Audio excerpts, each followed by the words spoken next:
Enter Bollywood. सब मिलेगा Zoom TV.in. Deepika Padukone's relationship with Siddharth Malya will not work out.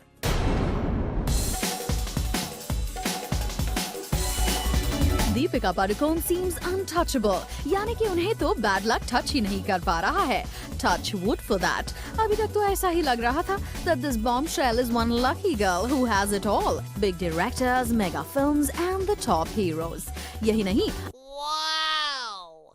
After her painful relationship ended with Ranbir Kapoor, Deepika ने तो वहाँ पर भी climb कर ली न्यू हाइट. अब there is only love in her relationship.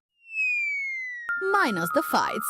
Seems like Deepika is on a roll, whether it's career or her love life. Seems like all is well. But will she get so serious about her new beau, Sid Malya, that she will stop concentrating on films? या फिर films पर concentrate करते करते वो love life से हो जाएंगी distract? या फिर ऐसा भी हो सकता है that sexy D will keep managing to do the balancing act? चलो पूछ ही लेते हैं हम ये सभी सवाल from B-Town expert numerologist.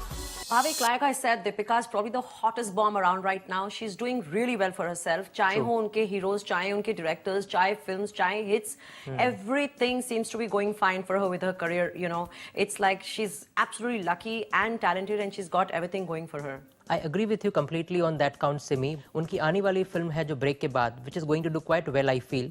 But खेले हम जी जान से जो 3 दिसंबर को रिलीज हो रही है, वहाँ से उनका जो करियर डाउन होने वाला है, स्पेशली फ्रॉम जनवरी 2011, जब दीपिका अपने 26वें साल में एंटर हो जाएगी, which is like the year of Saturn and Rahu, where I feel that उनकी जो रिलेशनशिप है with Siddharth Malya will not work out, and more or less उनकी हेल्थ के भी काफ़ी इश्यूज आ सकते हैं.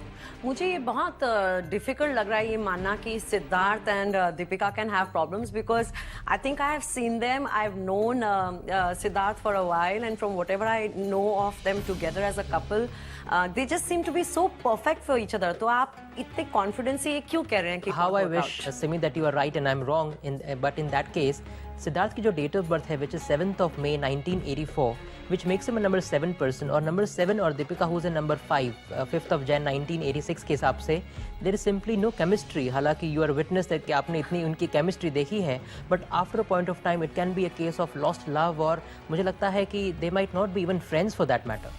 You know, आपने प्रिडिक्शन भी दे दी, आपने रीज़न भी दे दी, लेकिन अभी कोई सोल्यूशन तो दीजिए. This is such a wonderful person going such a wonderful way. I don't think this should happen.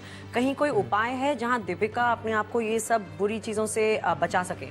बिल्कुल है और ये है the solution which is the letter E. उनके नाम की जो स्पेलिंग है double E. I want Deepika to knock off this double E and use just a single E as in DEPIKA and then Padukone the way it is, and that can really take her places और उनकी जो health problems है काफ़ी control में आ सकती है सिमी. तो बस दीपिका से दीपिका बन जाएंगी and she'll be rolling again. Whatever it takes, but I'm sure this will work for her.